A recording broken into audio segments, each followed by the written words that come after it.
Nama jaalanneen jaalatamuun miira baay'ee namatti tolu qaba miti. Garuu akka sirriitti si jaalatu gochuu fi dubartoota hunda caalchisee akka si jaalatu gochuun hojii guddaa barbaada. Dhiirri ati jaalattee ati jaalattuu cimtuu fi haadha manaa hubattuu akka taate beekuu danda'uu qaba. Kanammoo kanatti gochuu dandeessu maloota 9 ani amma sitti himudha.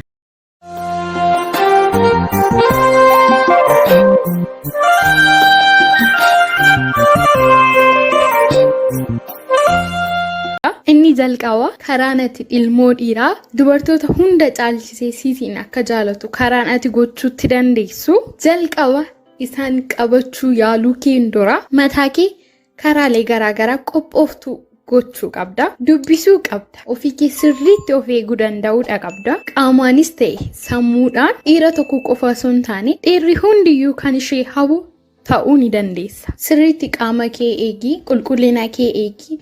Ofii kee of guddisii. Kana jechuunis dandeetti yaaduu kee guddisii, sammuu kee wal'isii. Waanuma tokko irratti kan murtoofte hin ta'een keessumaa dubbisuun nama guutuu nama godha.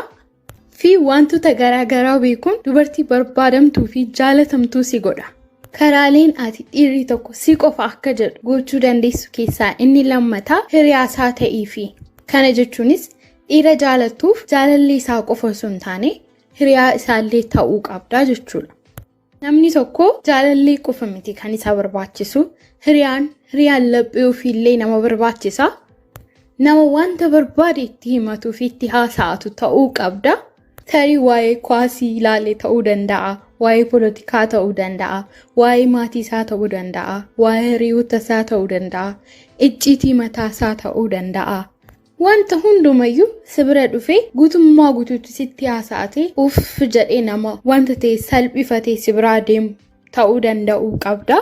Kanaan ala garuu namni kana hundumaa godhuu fi namni biraa isa barbaachisaa jechuudha. Tarii hiriyoonni isaa dubartoonni biroon hiriyaa isaa qofa ta'anii si caala namoota isa hubatan itti dhiyaatanis ta'uu danda'u. Sibira moo walqunnamtii saalaaf qofa dhufuu hin qabu. Hiriyaa isaa ta'uudhaan nama wanta hundumaa itti himachuu danda'u.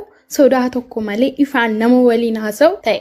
Inni sadaffaan qorruu qabda. Salphaama ta'uu hin qabdu. Yeroo bilbilee hundaa fi walagarra yeroo jedhe hundumatti salphaamatti argamuu hin qabdu.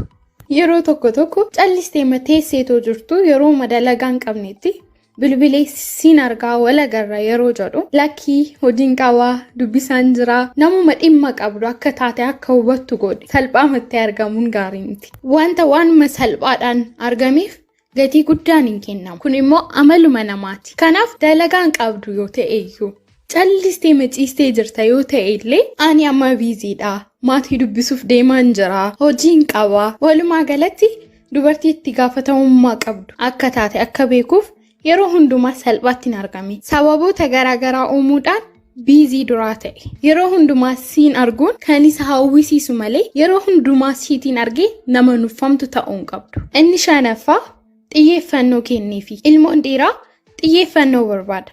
Kuni dhimma mataa isaaf qofa ta'uu dhiisuu danda'a. Tarii dhimma maatii isaa ta'uu danda'a. Hiriyoota isaa ta'uu danda'a. Walumaa galatti dhimma inni namoota jaalatu yookiin wantoota jaalatu irratti xiyyeeffannoo kenniifi. Waa'ee inni sitti haasa'u sirriitti dhaggeeffadhuuni. Tarii waa'ee jireenya isaa wanti inni sitti himate yoo jiraate hin dagatiin. Yeroo waa'ee isaa hunduma yaadattu sibiratti akkuma maagineetii ta'a. Akka ati yaadduufi waa'ee maatii isaa, waa'ee hiriyaa isaa dhimma akka itti kennitu yeroo beeku baay'ee si jaalata. Inni jahaffaa karaan ati dhiirri tokko si malee akka inni jedhu karaan ati gochuu dandeessu kabajiini. Ilmoon dhiiraa kabaja jaalata. Akkanumattiyyuu dhiiradha jenna miti. Keessumaa immoo yeroo waliin taatanitti waliin haasa'uu, kolfuu, wal'aansoo wal qabuu dandeessu. Nama fuulduratti garuu baay'ee akkasa kabajuu barbaada. Hanga yaadduutii olitti hiriyoota isaa fuulduratti, maatii isaa fuulduratti fi namoota naannoo isaa jiran fuulduratti yeroo kabajuuni bakka guddaa akkasiif kennu isa godha. Kanaaf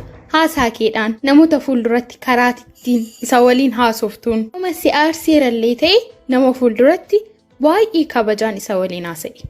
Kana gochuudhaanis bakka inni siif qabu baay'ee guddisaa deemta. Inni torbaffaa jaalalleen kee akka jaalattuunii fi sibiraa bakka guddaa akka qabu akka itti dhaga'amu godhiini. Yeroo tokko siin jaaladha jechuu jedhu qofa gahaatii miti. Jaalala kee karaa natti ibsitu si barbaachisa. Tarii kennaa kennuufii dandeessa. Yookaan immoo wanta inni baay'ee barbaadu gochuu dandeessa. Fi karaa garaagaraa ibsuu dandeessa. Walumaa galatti jaalallee nan qaba jedhee yaaduu isaarra jaalallee baay'ee na jaalattu nan qaba jedhee yoo yaade siif baay'ee gaariidha. Kana gochuunis hankee fi kankee qofa akka ta'u gochuu ni dandeessa. Inni 8ffaa karaa dadhabaa kee agarsiisiini. Dadhabinoota kees akka inni beeku godha. Ilmoo dhiiraa wanti baay'ee gammachiisan keessaa inni tokko dubartii inni jaalateef gargaaraa ta'uun baay'ee isa gammachiisa. Abdii ta'uufiin, gargaaraa deeggaraa ta'uufiin, jajjabeessaa ishee ta'uufiin isaatiin baay'ee isa gammachiisa. Yeroo tokko ofii keenyaan wanta hundumayyuu ni dandeenya jennee yaadne dhiironni nutiin karaa kam akka nu gargaaruu danda'an illee akka hin beekne isaan goona. Wanta hunduma gochuu danda'uun kee isaatiin kan kee gochuu danda'uufaan waliin fakkaatu. Yookaan immoo isaan kan kee qofa gochuuf si hin gargaaru. Garuu dadhabinoota kee, hir'inoota kee yeroo itti himte hundumaa akka baay'ee si barbaachisu satti dhagahama. Kanaaf yeroo hunda si waliin ta'uun gammachuu kee uumuun isaaf gammachuu yookaan hojii ta'a jechuudha. Kanaaf hir'inoota kee isaan dhoksiin isa agarsiisi. Boo'uu yoo qabdallee ta'e isa biratti boo'i. Harka isaa irratti boosee si haa jajjabeessu. Kun jaalala dabalaati. Inni 9ffaa kunuunsiini. Kun immoo amala isa balleessuudhaan yookaan kunuunsa akka haadhaa jechuu koo miti. Uumamaanuu dubartoonni kunuunsuu hojjechuu gammachiisuutti dandeenya mitiire. Kuni waanuma haadholiin keenya nu barsiisanidha. Ilmoon dhiiraammoo kunuunsa barbaada. Ni jaallatas. Wantoota inni nyaatu, wantoota inni uffatu, wanta hundumaa yeroo ati yaadduu fi yaada keen ala wanta biraa dhaga'uun barbaadu. Siitiin qofa kan mataa isaa godhachuu barbaadas. Naaf yaaddii jala. Hiriyoota isaa waliin ta'ee waa'ee kee yeroo haasa'u akka isa barbaachistudha kan inni haasa'u. Sababni isaas wanta isa kunuunsituuf. Dhiirri immoo dubartiin isa kunuunsitu bukkee isaa jiraanna yeroo hundumaa akka isa barbaachistutu isatti dhagahama. Kanaafi kan kana fakkaatan gochuun dhiira jaalatan kan mataa keessanii duwwaa akka gootan gochuuf sin gargaara jedheen yaada. Comment gochuu fi subscribe gochuu hin dagatiina. Qophiin guyyaa har'aaf siniif qabadheen dhiyaadhee kana fakkaata. Barnoota akka irraa argattan, akka jaalattan shakkiin qabu. Guyyaa boruu qophii gara biraatiin hanga walitti deebinutti nagaan turaa, horaa bulaa.